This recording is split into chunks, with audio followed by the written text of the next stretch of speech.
Hello everyone, welcome once again. हमने पहले grammar के पार्ट ऑफ स्पीच से नाउन और प्रोनाउन के टॉपिक कर लिए हैं और पिछले वीडियो में हमने वर्ब्स का एक पार्ट किया था। वर्ब्स के जो 2 टाइप किए थे उन्हीं से हम आज का हमारा टॉपिक स्टार्ट करते हैं ताकि आपको पीछे का भी रिवाइज हो जाए और आगे टॉपिक समझने में आसानी हो। कल हमने वर्ब से मेन वर्ब और हेल्पिंग वर्ब का टॉपिक किया था और आज हमारा टॉपिक होगा ट्रांजिटिव वर्ब और इंट्रांजिटिव वर्ब। ट्रांजिटिव और इंट्रांजिटिव को समझने के लिए आपको पहले वर्ब के बारे में पता होना चाहिए। इसलिए अगर आपने पहले की वीडियो नहीं देखी तो आप पहले वर्ब की वीडियो देख लो ताकि आपको वो कंसेप्ट क्लियर हो जाए। उसके आगे हम इस पे टाइप्स करेंगे। देखो, कल हमने किया था कि जो भी एक्शन वर्ड है जिनसे हमें काम का करना या होना पता चलता है वो वर्ब कहलाती है। हिंदी में इसको क्रिया बोलते हैं और इसके 2 पार्ट हैं, एक है मेन वर्ब और दूसरा हेल्पिंग वर्ब। हेल्पिंग वर्ब को ऑक्सिलरी वर्ब्स भी बोला जाता है। तो पहले हम हेल्पिंग वर्ब देखते हैं। इसमें कौन कौन सी वर्ब्स आ जाती हैं, जैसे बी के साथ डू, डिड, हैज, हैव,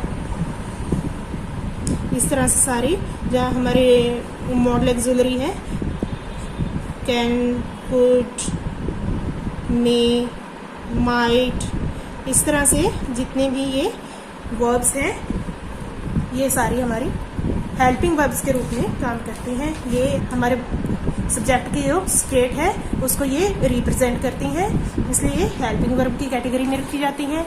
और एक थी हमारी मेन वर्ब। जो मेन वर्ब है ये हमें सब्जेक्ट के एक्शन के बारे में बताते हैं। तो इसके 2 पार्ट्स होते हैं आगे, एक है ट्रांजिटिव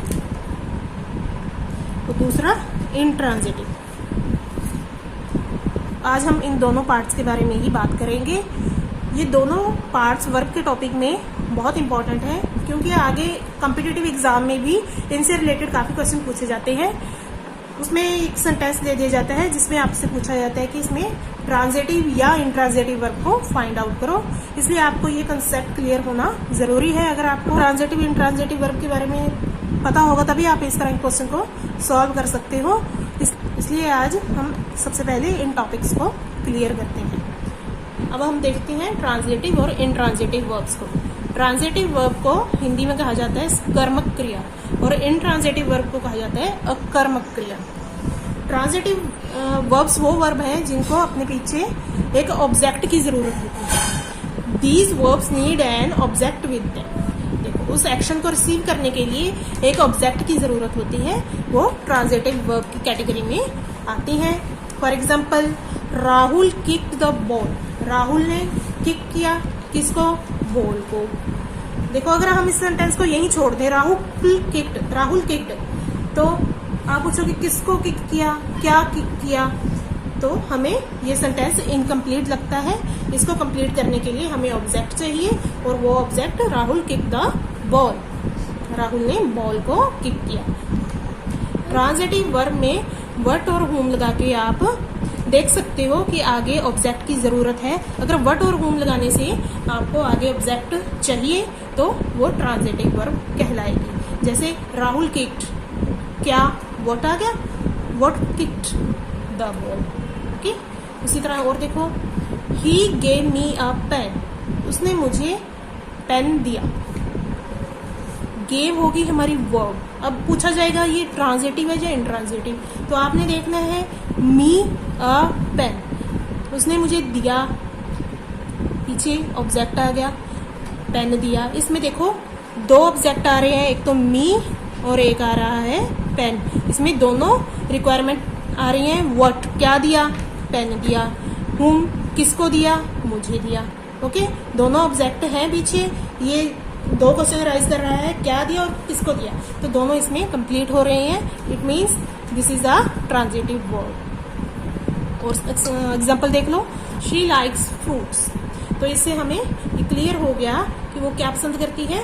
फ्रूट। इट मीन्स इस वर्ब को एक ऑब्जेक्ट चाहिए, तो ये ट्रांजिटिव वर्ब की कैटेगरी में आएगी। ओके, तो आगे हम देखते हैं intransitive verb. Action that does not have a direct object to receive that action. अब इस तरह की जो इंट्रांजिटिव वर्ब्स हैं इसमें एक्शन को किसी डायरेक्ट ऑब्जेक्ट की जरूरत नहीं होती कि जो एक्शन को रिसीव करे।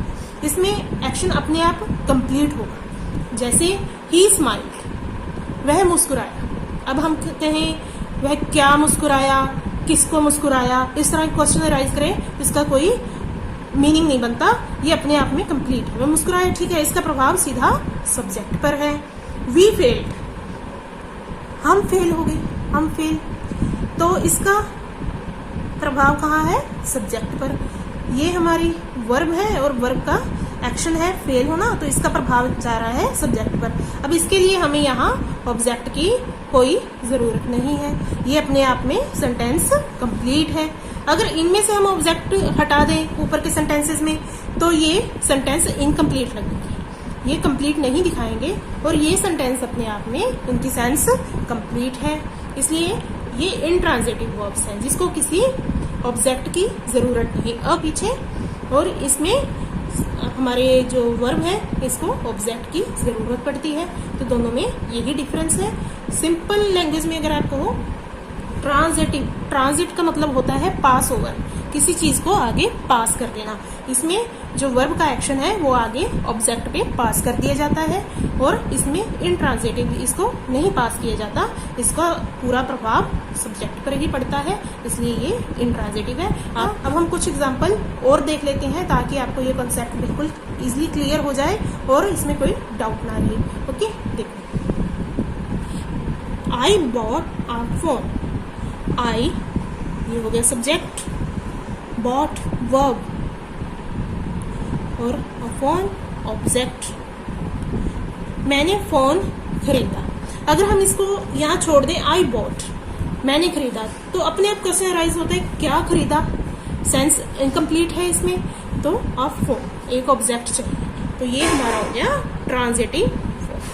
Okay, we enjoyed the picnic, हमने पिकनिक को एंजॉय किया, वी इंजॉयड द पिकनिक। इसमें वी सब्जेक्ट, इंजॉय वर्ब।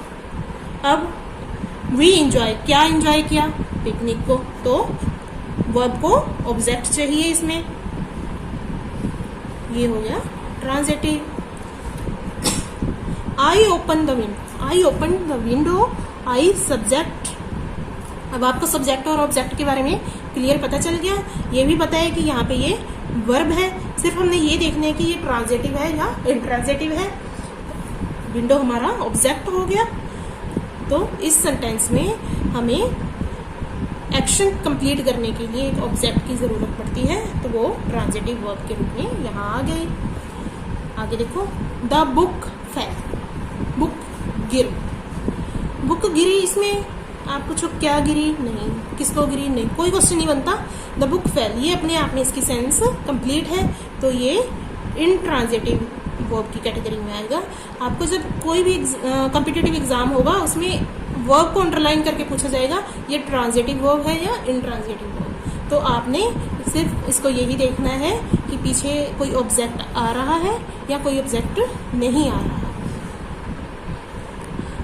आगे देखो, ही वॉक्स, वह चलता है, ठीक है, वह चलता है, इसका सीधा प्रभाव इनके सब्जेक्ट पे पड़ रहा है, कोई ऑब्जेक्ट की जरूरत नहीं है, तो ये इनट्रांजिटिव की कैटेगरी में आ जाएगा। अगर इसके पीछे मान लो ऐसे दिया होता है ही वॉक्स टू स्कूल, तो ये हमारा टू क्या है? प्रेपोजिशन है, इसको आपने ऑब्जेक्ट नहीं मानना, ये प्रेपोजिशन है, और ये हमारा प्रेपोजिशनल फ्रेज हो गई, ठीक है। में हमारे पास प्रेपोजिशन आ गया, तो ये हमारा इनट्रांजिटिव वर्ब ही रहेगा। ही रोड द बाइक, अब उसने राइड का सेकंड फॉर्म है रोड, तो क्या राइड करता है वो? बाइक, इसमें उसने ही रोड द बाइक, तो बाइक हमारा ऑब्जेक्ट हो गया।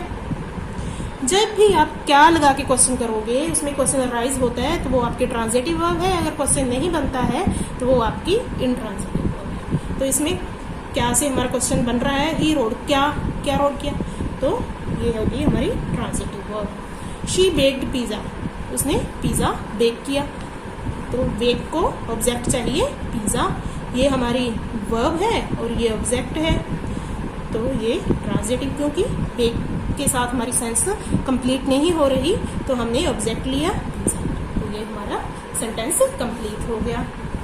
आगे देखो, शी इज स्लीपिंग, वह सो रही है, तो वह सब्जेक्ट इज स्लीपिंग, ठीक है, वह सो रही है, पूरा इसका एक्शन का प्रभाव सब्जेक्ट पे आ रहा है, कोई ऑब्जेक्ट की जरूरत नहीं है, तो ये इंट्रांजिटिव सिंपल।